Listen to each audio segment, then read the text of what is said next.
The silence inside the Department of Justice is no longer the quiet of focused deliberation. It is the hollow, ringing silence of a tomb where the rule of law was buried in the dark of night. Imagine the scene: a high-stakes federal appeals court, the Fourth Circuit, where a 60-page brief has just landed like a lead weight, shattering the carefully polished veneer of the most corrupt legal era in American history. This is the moment the mask slipped entirely.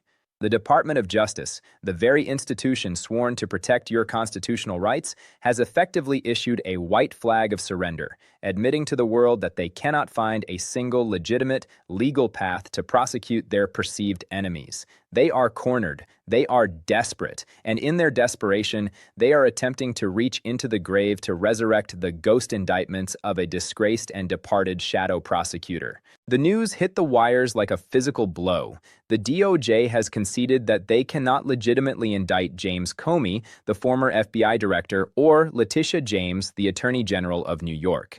The system has reached a breaking point where the standard machinery of justice has seized up, refusing to grind out the retribution demanded by the highest levels of power. Think of the psychological horror of this realization. For months, you've been told that justice is coming, that the swamp is being drained, yet the reality is far more terrifying. The system has been cannibalized by a small circle of elites who are now begging federal judges to help them out by bringing back to life illegal indictments that were already ruled dead by the courts. They aren't seeking justice. They are seeking a miracle of legal necromancy to justify a year of state-sponsored harassment. The air in Washington is thick with the scent of an impending liquidity crisis of a different kind, not of cash, but of credibility. Every notification on your phone, every breaking banner on the screen is a desperate attempt to distract you from the fact that the legal foundations of the country are liquefying. The news revealed that the DOJ is trying to salvage work done by Lindsay Halligan, a woman who didn't just resign in disgrace, she fled a burning building of her own making. The shock isn't just that they failed, it's that they are now admitting, in black and white, that the only way they can win is if the courts ignore the law itself. It is a confession of constitutional bankruptcy. While the public looks the other way, the elites are operating on a margin call of power, and they are deep in the red. The mainstream media will tell you this is a technical dispute over prosecutorial appointments, a dry argument about administrative law that you shouldn't worry your head about. That is a lie. This is a technical horror story. The mechanism being used to dismantle your rights is a calculated exploitation of the Vacancy Reform Act, specifically Section 546. The strategy was simple and sinister. If the Senate, the body that represents the people's voice, refuses to confirm a radical partisan, the elites simply bypass them. They install interim puppets like Lindsay Halligan or Alina Habba, individuals with no prosecutorial experience but a bottomless loyalty to the agenda. This is the insta-prosecutor model, a direct assault on the appointments clause of the Constitution. But the world is watching, and the reaction is one of cold, calculated fury. From the halls of the European Union to the offices of the International Criminal Court, global powers are observing the American justice system implode into a black swan event of institutional failure. They see a Department of Justice that has been turned into a weaponized working group led by Pam Bondi, a woman who spent her first day in office signing a memo that effectively declared war on anyone who dared to investigate the current administration. This isn't just a domestic squabble, it's a geopolitical tremor. When the world loses faith in the stability of American law, the rule of law premium that supports our global standing vaporizes. We are seeing a solvency crisis of the American Republic, where the debts of corruption have finally come due. The hidden mechanics are found in the 60 pages of that DOJ brief, a document that is a masterpiece of magical thinking. It ignores the crushing precedent of the Third Circuit Court of Appeals, which already shredded the legality of these appointments in the case of Alina Habba. The DOJ's strategy is to act like it never happened, to use the etch-a-sketch method of law where inconvenient facts are simply shaken away. They are relying on the Fourth Circuit to be their accomplices in a legal heist. They are arguing that because the Senate blocked their picks through the traditional use of blue slips, the president should be allowed to rule by decree. It is a blatant attempt to turn a 200-year-old tradition of checks and balances into a justification for a soft dictatorship. They aren't just breaking the rules, they are rewriting the manual while the game is still being played, hoping you're too distracted by the chaos to notice the theft of your democracy. While the elite struggle for control in the marble corridors of the Fourth Circuit, the tremors of their failure ripple outward, finding their way into the quiet, modest living rooms of people like Frank in Ohio. Frank isn't a politician. He isn't a high-powered attorney or a cable news fixture. He's a retired assembly line worker who spent 40 years building a life on the promise that the law was a solid, unmoving foundation. But as he sits at his kitchen table, the glow of the television casting long, flickering shadows against the wall, that foundation is liquefying. He watches the news of Letitia James, a woman accused of mortgage fraud over a $50 monthly discrepancy on a house in Norfolk, and he feels a cold, creeping dread. Frank knows what real struggle looks like. He knows the weight of a mortgage and the fear of a bank's fine print. To see the full might of the United States Department of Justice mobilized not to catch predators or protect the vulnerable, but to harass a public official over a rounding error feels like a personal betrayal. It's a technical horror that keeps him awake at night.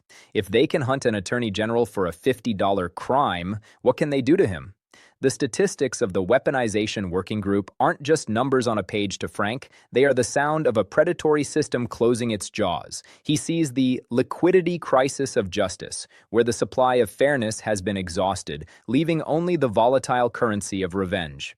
Every time a grand jury in Norfolk or Alexandria rejects these sham indictments, Frank feels a momentary surge of hope, followed immediately by the crushing realization that the elites will simply try again, resurrecting dead cases like ghosts designed to haunt the innocent. The psychological toll is a slow-motion implosion of the American soul. Contrast Frank's sleepless nights with the calculated luxury of Pam Bondi and her inner circle. While ordinary Americans wonder if the law still exists for them, Bondi has been busy curating a weaponization working group that functions more like a private hit squad than a government agency. This is not incompetence. It is a deliberate, high-level betrayal of the public trust. Bondi stands before the House Oversight Committee, her composure a mask of chilling indifference, while the men she handpicked to lead her crusade, men like the recently fired weaponization czar Ed Martin, fall away in disgrace. Martin, a man deemed too radical even for a friendly Senate, was installed in the shadows to prosecute the prosecutors, only to be discarded when his incompetence became a liability. The betrayal deepens when you look at the names on the list. While they obsess over Letitia James and James Comey, they ignore the true black swan events occurring under their watch. They have turned the DOJ into a machine for selective and vindictive prosecution, a term that should strike fear into every citizen. They have targeted John Bolton and John Brennan, using the Espionage Act not for national security, but as a leash for those who dare to speak out. Yet, when their own insta-prosecutors like Lindsay Halligan are caught masquerading as U.S. attorneys, a charade so offensive that federal judges have threatened them with sanctions, Bondi and her cohorts simply double down.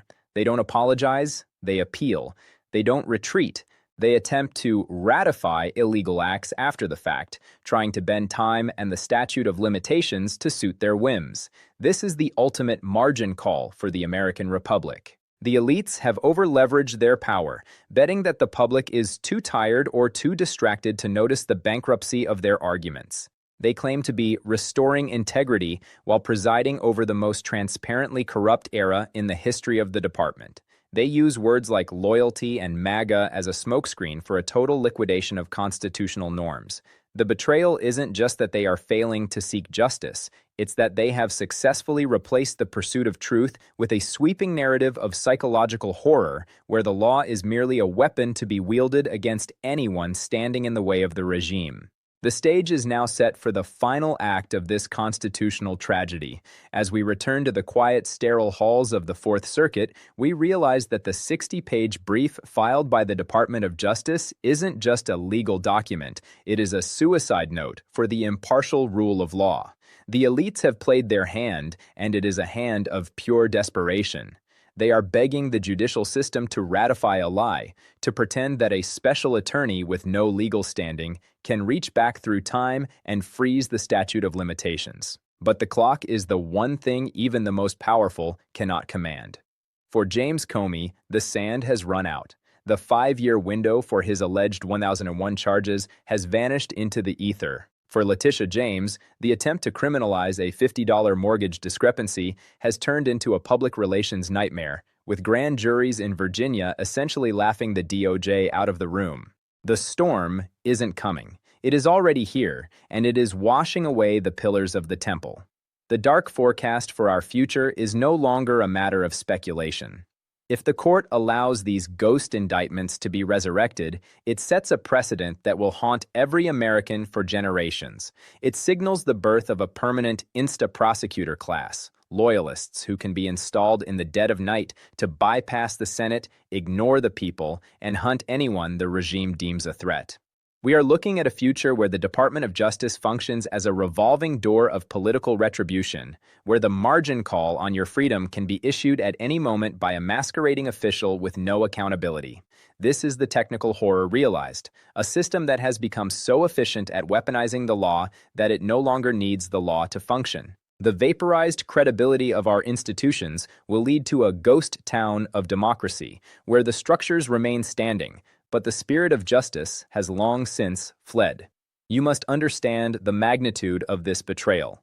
Donald Trump's slogan of "Make America Great Again" has been twisted into a justification for a legal scorched earth policy that treats the Constitution like an obstacle to be bypassed rather than a vow to be kept. Is this loyalty to the American people, or is it the ultimate black swan event? A leader who fools the citizens while dismantling the very protections that keep them safe from tyranny? The pressure on Pam Bondi will only intensify as the public awakens to this reality. The House Oversight Committee hearings this week will not be a celebration of integrity restored, but a forensic audit of a failing state. The elites are over-leveraged, their narratives are imploding, and their legal maneuvers are being stripped bare by the very judges they thought they controlled. Stay liquid. Stay prepared. Do not be fooled by the magical thinking of the mainstream narrative or the hollow promises of those in power. When the foundations of justice liquefy, the only thing you can rely on is your own vigilance and the undeniable truth that a system built on illegal appointments and vindictive prosecutions cannot sustain its own weight. The storm has broken the levees of the DOJ, and the floodwaters are rising. The Weaponization Committee is a monument to this era's corruption, and its failure is your only warning. The margin calls are coming for the elites, but the human cost will be borne by us all if we do not demand a return to the true rule of law. The storm is here.